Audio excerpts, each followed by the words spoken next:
So if your patients are not showing up to your appointments, this video is for you. So if you're running marketing, maybe you're trying to get more full arch patients, maybe you're just trying to book more new patients, but they're canceling, they're rescheduling, or they're just ghosting, completely no showing your appointment. I'm going to show you how to fix that at your dental practice so you can bring more of them through the doors and you can help more patients. So the two most important portions of making sure the patient shows up are going to be at the beginning and at the end of the phone call. Now, what matters in the middle is important, but it's not the focus of today's video, right? If you're doing the middle wrong, you're going to have other issues. The beginning and the end affect the show rate, right? So, how do we start the call well? Well, the first thing we need to do is to greet the patient slowly and smiling. Do not gloss over this, right? This is really, really critical. You need to address the patient slowly and, of course, smiling, because the first impression you make on the phone is going to set the tone for how the patient interacts with you. So if you communicate the wrong things, the patient is going to have the wrong expectations. They're going to treat you very, very poorly. We don't want that. So what's the biggest mistake? The biggest mistake is offices are very, very busy. They're running around. You're trying to check in patients. You're trying to check out patients. You're trying to call insurance. You're trying to put out fires. You're trying to run on schedule. And then the phone rings. And you go, "Thank you for calling ABC Dental. My name is Joshua. How can I help you smile today?" Right? Way too fast. What you are telling your patient without telling them is, "I don't have time for you. I'm too busy. You're not important." That's what your patients hear every time you answer the phone quickly. So you absolutely have to solve that. You have to tell your team that the phone call matters and they have to do it slowly. Also, your tone on the answer matters a lot. If you're in a bad mood because you're stressed out of your mind, the patient's going to feel that too. That's why the words slowly and smiling are on the checklist. If you do that well, you set up your call well, you set the patient's expectations right, and they'll prioritize your appointment. But if you're answering the phone fast, you got to fix that first. Otherwise, anything else you try to do is going to get in trouble. Next, ask the patient's name in the first 15 seconds. Why is this so important? Because fewer and fewer people have phone etiquette, and a lot of patients, especially patients who are not existing, like they've never been to your practice before, they're not going to tell you their name a lot of the time. So you want to ask, because everyone's favorite word in their language, whatever language they speak, is their own name. So you need to find that out. If they don't tell you, that's the first thing you're asking. You got to get that name in the first 15 seconds. Now, if you get one of those patients that does have phone manners and they do introduce themselves, perfect. You can just check this off the list. But otherwise, you need to ask, because it's lack of connection. The patient feels like they don't care enough. They won't care enough. They won't show up to the appointment. So you have to get their name to make sure they show up so you can use it during the call. Third is to ask about the patient's needs in the first 30 seconds, right? Why do I put this in here? Aren't we all doing that? In fact, no. Sometimes what happens is the patient calls in and starts asking questions and we let them dictate the conversation. Instead, you need to show authority and competency and expertise by asking the patient questions about what the patient's going through. So if they call in asking, "Do you do crowns? Do you do implants?" Don't go down that rabbit hole answering the question. You could say yes, but then you're going to ask the patient, "Okay, what makes you think you need a crown? Why are you asking about implants? Are you missing teeth?" We're putting the focus back on the patient. That's what the patient really cares about. Can you solve my problem? Can you help me? So we want to put that focus onto the patient, right? Again, the reason your patient's not showing up is, hey, maybe they're not professional. Maybe they don't care about me. We show that by immediately directing the conversation. What does this patient need? Now, a lot of you think you're doing that. Listen to your call recordings. That's all I have to say there.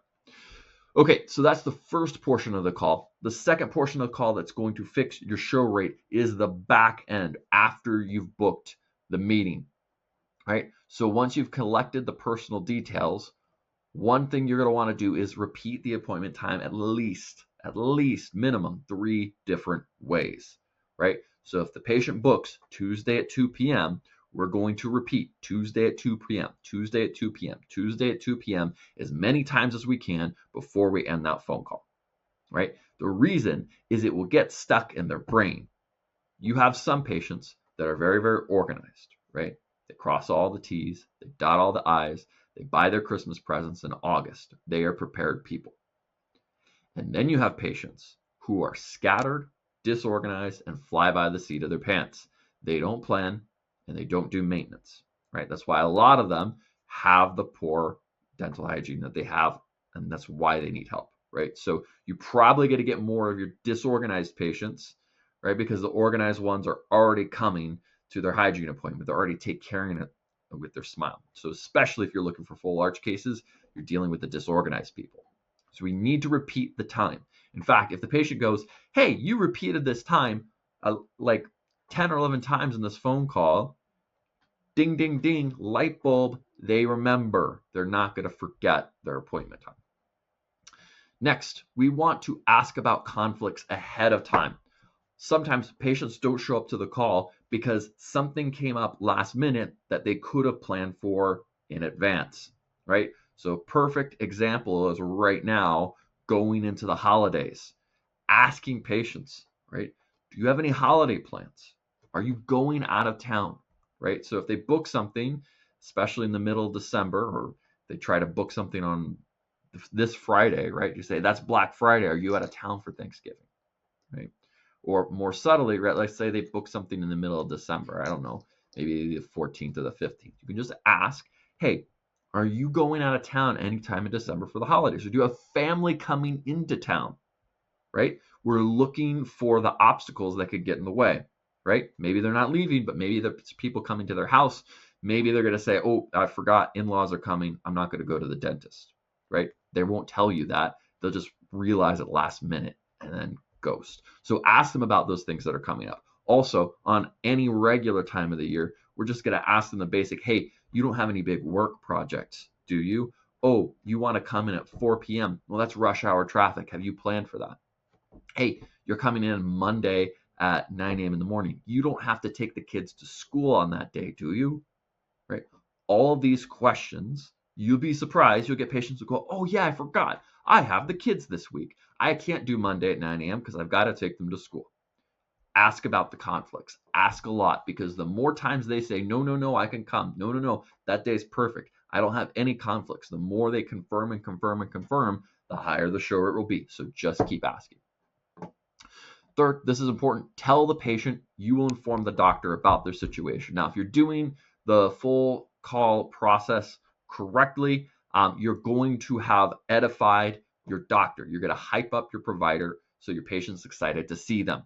Then you're going to tell the patient you're letting that person know that they're going to see them, right? So if the patient is properly excited about your team and about your doctor, this is a powerful tool to get them to show up, because people show up to meetings with people they like, right? If you have dinner planned with a friend, you're much more likely to show up to that than if you're getting called into a parent-teacher work conference, or you've got to go to some HR meeting that you're not looking forward to, right? People want to show up to see people they like. So if you sold the doctor correctly, then tell them, right? Lastly, I like to let the patient know that we'll be excited to see them when they walk through the doors on Tuesday at 2 p.m.